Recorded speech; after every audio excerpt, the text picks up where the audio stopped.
Buenos días, octavo grado. Sean bienvenidos a su clase de educación cívica. Esta semana vamos a seguir hablando acerca de la familia. Específicamente vamos a ver cómo se da el diálogo dentro del grupo familiar. El ser humano es un ser sociable, es decir, tiene que estar en constante comunicación con otros.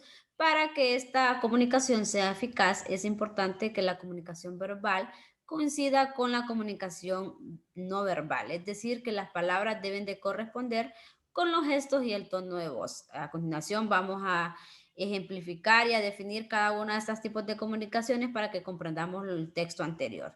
La comunicación verbal entonces puede ser oral, es decir, por medio de palabras o por medio de signos sonoros como puede ser de manera auditiva o de manera escrita. Entonces, cuando hablamos de comunicación verbal, nos referimos a las palabras o a las palabras habladas o a las palabras escritas que nosotros como seres humanos podamos expresarle a otros. Mientras que la comunicación no verbal se refiere a los gestos, a las actitudes, a las posturas, corporales y sobre todo a los tonos de voz. Entonces, para que dentro del grupo familiar haya una buena comunicación, se dice que la comunicación verbal, es decir, las palabras, deben de coincidir con la comunicación no verbal.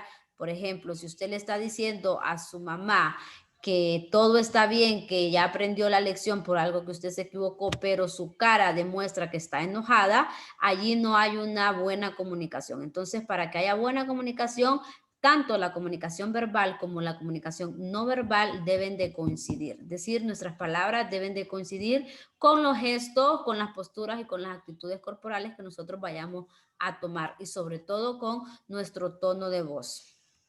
Bien, el diálogo entre la familia. Recuerde que la familia es el primer lugar donde el niño, los niños y las niñas aprenden a comunicarse. Es el primer vínculo que tienen los niños y las niñas, entonces es el primer lugar donde nosotros aprendemos a comunicarnos. Desde que el bebé nace, está en constante comunicación con el padre y la madre y con los demás miembros de la familia. Lo que ellos perciben, sienten y entienden sus actitudes aún sin conocer el significado de las palabras. Muchas veces los niños saben cuando su mamá está enojada o simplemente por la postura o por las caras que les hace. Entonces, el niño va aprendiendo a medida va creciendo lo que las actitudes de nosotros los adultos en comparación con ellos, porque todavía no pueden hablar. Dentro de la familia se forman grupos y existen diferentes niveles para comunicarse. Por ejemplo, nos referimos a los grupos, al grupo número uno y al principal es el grupo integrado por los cónyuges, es decir, por la esposa y el esposo. Otro grupo que se forma dentro de la familia es el padre y la madre. Por ejemplo, los padres de los cónyuges siempre tienen comunicación o relación con ese grupo familiar. Otro grupo que se da es el de los hijos y de las hijas. Hay un grupo que se forma cuando hay varios hijos dentro de la familia, entonces ese es un grupo, los hijos, ya puede ser hijos o hijas. Hay otro grupo que es el conformado por el padre y los hijos varones. Hay una cierta preferencia entre los varones a crear un grupo con su padre. Y tenemos por el otro lado el otro grupo que se da entre la madre y las hijas, entre otros. Pueden darse muchos otros grupos, pero estos son los que más se distinguen dentro del grupo familiar. Y hay una comunicación constante entre ellos. Para que exista el diálogo se necesitan dos o más personas, eso lo debemos de tener bastante claro. No hay un diálogo solo con una persona, deben de haber dos o más personas. Y quienes participan en el diálogo van a utilizar diferentes roles alternando los papeles de emisor y de receptor. Estos son conceptos de la parte de español que usted debe ya manejar. Un emisor es aquel que da el mensaje y un receptor es el que lo recibe. Entonces, para que haya una comunicación, las personas van a cumplir los roles de emisores o de receptores. Entonces, hay personas dentro de una comunicación que van a dar el mensaje y otras personas que van a recibir el mensaje. Entonces, a eso se refiere los roles que se pueden dar dentro de un diálogo. Bien, algunos elementos que tenemos que tomar en consideración para lograr un buen diálogo familiar son los siguientes. Número uno, se debe expresar con respeto hacia los demás. Algo que venimos mencionando desde muy atrás, el respeto hacia los demás, hacia las demás personas es algo muy, muy importante y se debe practicar también cuando nosotros nos expresamos ante las demás personas y sobre todo dentro de un grupo familiar.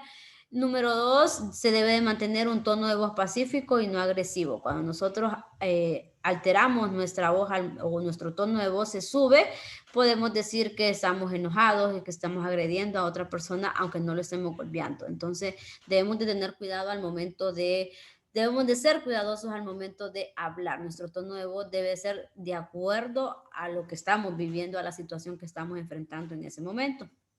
Otro elemento que se debe practicar para lograr un buen diálogo es que se deben de manifestar los puntos de diferencia y de forma tranquila y respetuosa. Es algo muy importante. Recordemos que dentro del grupo familiar siempre van a haber conflictos, siempre va a haber situaciones difíciles. Entonces, tenemos que manifestar los puntos de diferencia, es decir, los problemas que se den dentro del grupo familiar de una forma tranquila y sobre todo respetuosa.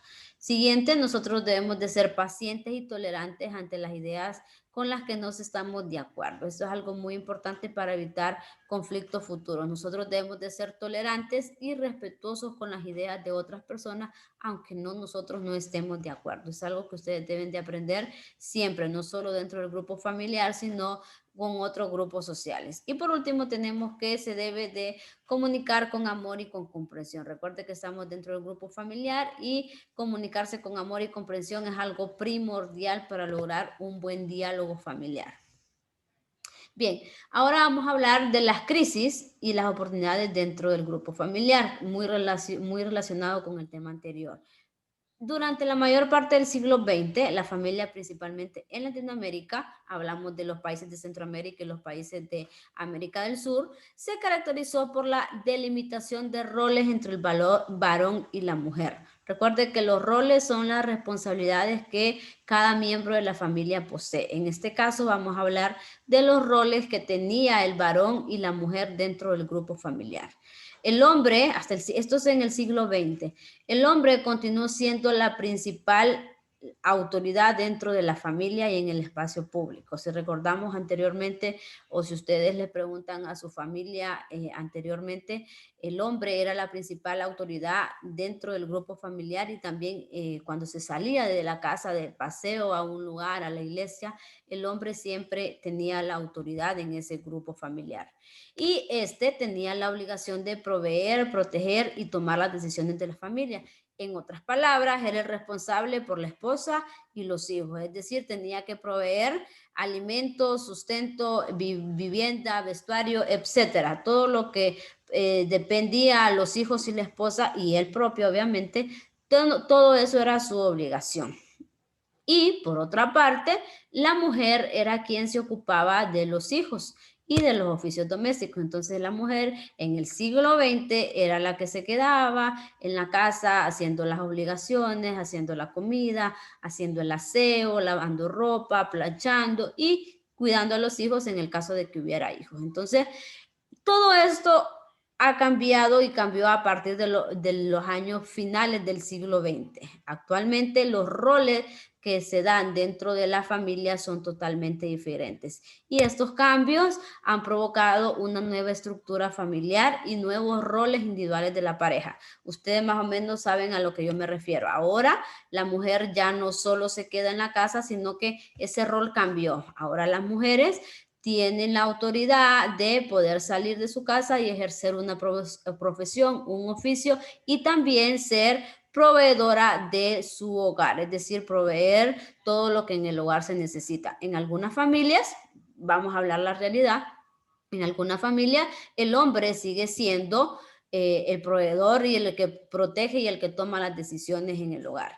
En otras familias, en otros casos, es la mujer quien sale a trabajar porque por diferentes razones el hombre no encuentra trabajo o tiene algún tipo de discapacidad, que lo vamos a hablar más adelante. Entonces, ella se ve en la obligación de salir a trabajar y buscar el sustento para su casa. Y en otras familias, ambos salen a trabajar y ambos prueben y toman las decisiones de su familia. Esos son los cambios que se dieron a partir de los finales del siglo XX en la estructura familiar y en los roles de la pareja. Bien, pero dentro de esa familia también existen crisis. Las crisis familiares se pueden dividir en cuatro.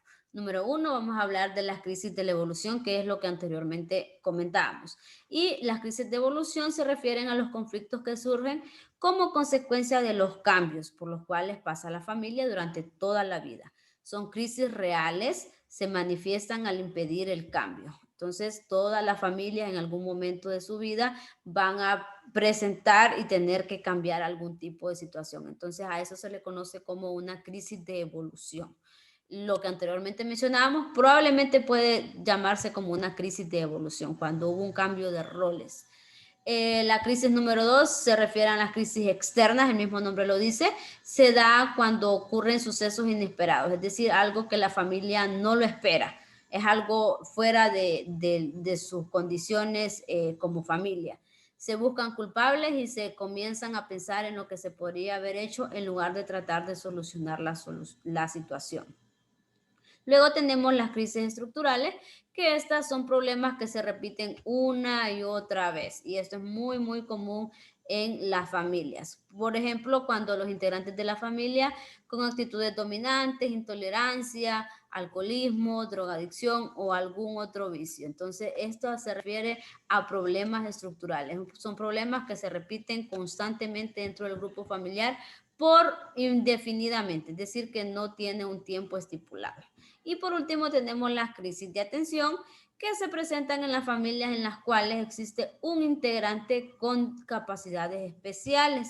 Es decir, ustedes ya saben cuáles son las capacidades especiales. Puede ser una persona inválida, una persona que no puede ver, una persona que no puede oír. Esas son capacidades especiales.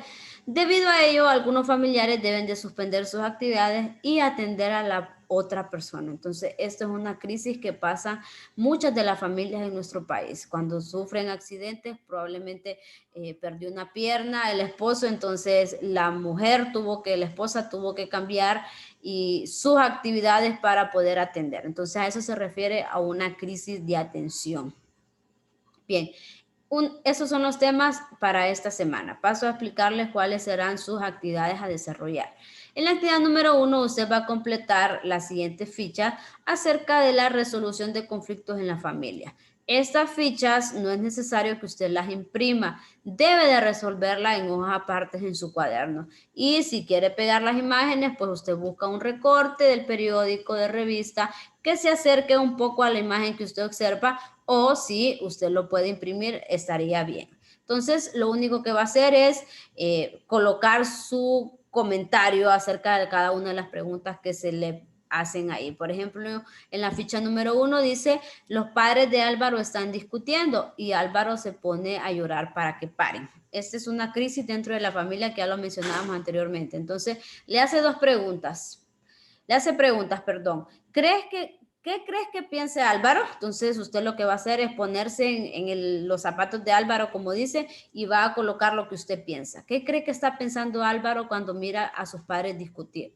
La siguiente pregunta va a contestar, ¿cómo cree usted que se siente Álvaro al ver a sus padres discutiendo? Luego, ¿qué crees que piensan sus padres? ¿Creen ustedes que a los padres de Álvaro le interesa si él está llorando o cómo se siente Álvaro? Entonces, usted va a escribir su comentario. Y por último, les pregunta, ¿cómo crees que se siente? Ahí hay un conflicto entre los padres, entonces, ¿cómo creen que se sienten ellos al ver, por ejemplo, la mujer probablemente puede sentirse de una manera y el hombre puede sentirse de otra? Entonces, usted debe de pensar muy bien lo que va a escribir. Por favor, sean bastante sinceros, no escriban sus respuestas en una palabra, sino exprésense, por favor, de manera escrita. Y cuando tengamos la clase vamos a discutir esto a mayor profundidad. Y la ficha número 2 se refiere a lo siguiente. Paula y Jorge son hermanos. Están peleándose porque los dos quieren el mismo juguete. Un conflicto muy común dentro de los círculos familiares. Entonces les hacen las mismas preguntas casi. La número 1, ¿qué crees que piensa cada uno de ellos? ¿Qué cree usted que piensa Paulo de Jorge porque está peleando? ¿Y qué cree usted que piensa Jorge de Paula porque pelea por un juguete? Entonces se va a poner en el papel de los dos y va a pensar qué siente cada uno de ellos. También les pregunta cómo crees que se sienten. Probablemente ustedes sienten hermanos, personas muy cercanas a hermanos primos, y pueden ponerse en esa situación para que se les sea un poco más fácil contestar las preguntas. Luego les hace la pregunta, ¿crees que alguno de ellos se ha parado a pensar en lo que el otro siente? Simplemente lo único que tiene que hacer es imaginarse la situación y contestar de manera real. Pensar que es una situación real y contestar lo que usted considera, lo que usted piensa y comentar. En la actividad número 2, usted va a completar lo que a continuación se le solicita. Va a observar la imagen y va a escribir qué tipo de crisis se puede presentar en esa familia. Esa es una familia, entonces anteriormente mencionábamos los tipos de crisis. Lo único que tiene que escribir sobre la línea es a qué tipo de crisis se refiere esa imagen. Y por último va a hacer una reflexión. Probablemente yo le doy 3 renglones, ahí usted puede ampliar su respuesta acerca de la siguiente frase. La familia debe recuperar la transmisión de valores mediante el ejemplo y la práctica diaria. ¿Qué piensa usted de eso? ¿Está de acuerdo o no está de acuerdo? Usted va a escribir una reflexión acerca de esa frase. Bien, espero les haya quedado claro el tema y las asignaciones de esta semana. Si no, usted puede escribirme a mi número personal de WhatsApp y gustosamente le estaremos atendiendo. Recuerde que estas asignaciones deben de ser enviadas el día viernes antes de las 5 de la tarde, ya sea mediante la plataforma de Google Classroom o por WhatsApp. Espero que el Señor le regale una semana con muchas bendiciones a usted y a toda su familia. Muchas gracias.